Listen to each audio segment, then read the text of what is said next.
Hello everyone. आज भारत के महान व्यक्तित्व की क्लास में हम चाणक्य के बारे में पढ़ेंगे।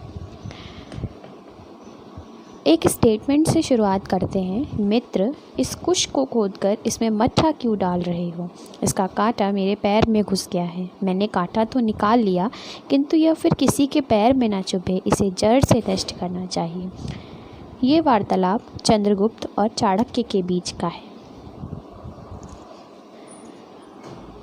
भारतीय इतिहास और राजनीति में चाणक्य का विशिष्ट स्थान है। शासन के विविध पहलुओं का जैसा सारगर्भित विवेचन उनके ग्रंथ अर्थशास्त्र में है, वैसा संभवतः विश्व के प्राचीन और आधुनिक किसी भी राजनीति शास्त्र के विचारक ने नहीं किया है।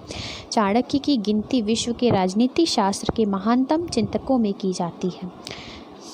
चंद्रगुप्त के मौर्य समाज की स्थापना के साथ चाणक्य का नाम जुड़ा है।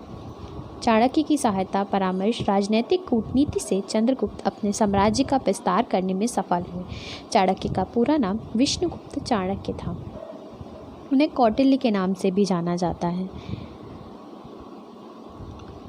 बचपन में ही पिता की मृत्यु हो जाने पर चाणक्य का पालन पोषण उनकी माता ने किया। तक्षशिला में रहकर उन्होंने ज्ञानार्जन के साथ साथ दर्शन का भी अध्ययन किया। चाणक्य परम विद्वान थे, क्रोधी और उग्र स्वभाव के भी थे। युवा होने पर चाणक्य जीविकोपार्जन के लिए मगध साम्राज्य की राजधानी पाटलिपुत्र पहुंचे। वहीं मगध के नंदवंशी शासक घनानंद से उनकी भेंट हुई। सम्राट ने चाणक्य को पाटलिपुत्र की दानशाला का प्रबंधक नियुक्त किया। कटु और उग्र स्वभाव होने के कारण चाणक्य को वहां से हटा दिया गया।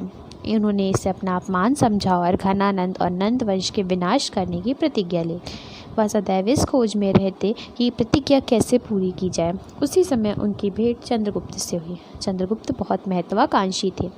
मगध साम्राज्य पर अपना साम्राज्य स्थापित करना चाहते थे। चाणक्य और चंद्रगुप्त के इस मिलन ने भारतीय इतिहास को एक नवीन दिशा की ओर मोड़ दिया। चंद्रगुप्त में बल था और चाणक्य में बुद्धि। बल और बुद्धि का यह संयोग भारतीय इतिहास में युग परिवर्तन की घटना सिद्ध हुई। चंद्रगुप्त और चाणक्य ने मिलकर पाटलिपुत्र पर आक्रमण किया।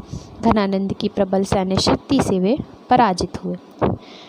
साम्राज्य की शक्ति सदैव केंद्र में स्थित रहती है और सीमांत क्षेत्र में क्षीण। चंद्रगुप्त और चाणक्य ने अपनी रणनीति में परिवर्तन करके यह निर्णय लिया कि पहले मगध साम्राज्य के सीमांत क्षेत्र पर विजय प्राप्त की जाए, तत्पश्चात राज्य पर आक्रमण करना ठीक रहेगा। इस नवीन योजना के अनुसार चंद्रगुप्त और चाणक्य ने पंजाब पर आक्रमण किया और विजय प्राप्त की। इसके पश्चात चंद्रगुप्त एक विशाल सेना लेकर पाटलिपुत्र पहुंचा।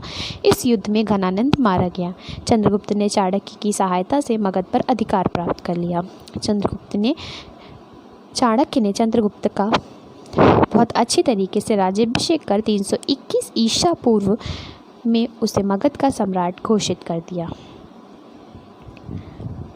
चाणक्य ने राजतंत्र को एक सर्वाधिक उपयोगी संस्था माना है। उनके अनुसार राजा को सत्यवादी, कृतज्ञ, बलशाली, वृद्धों का सम्मान करने वाला, विनयशील, विवेकी, निर्भीक, न्यायप्रिय, मृदुभाषी और कार्य निपुण होना चाहिए।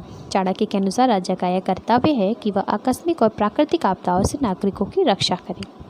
राज्य को अपंग, शक्तिहीन, वृद्ध, रोगी और दीन दुखियों का पालन पोषण करना चाहिए। राज्य को शिक्षा की व्यवस्था करनी चाहिए।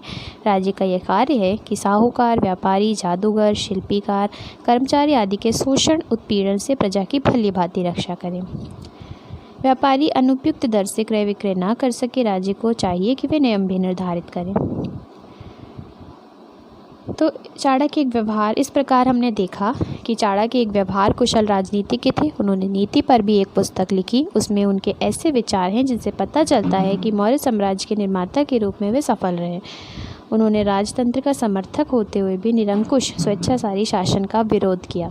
चाणक्य आज भी आधुनिक राजनीति के विचारकों और चिंतकों में अग्रणी माने जाते हैं। तो आज की क्लास यहीं पे ख़त्म होती है।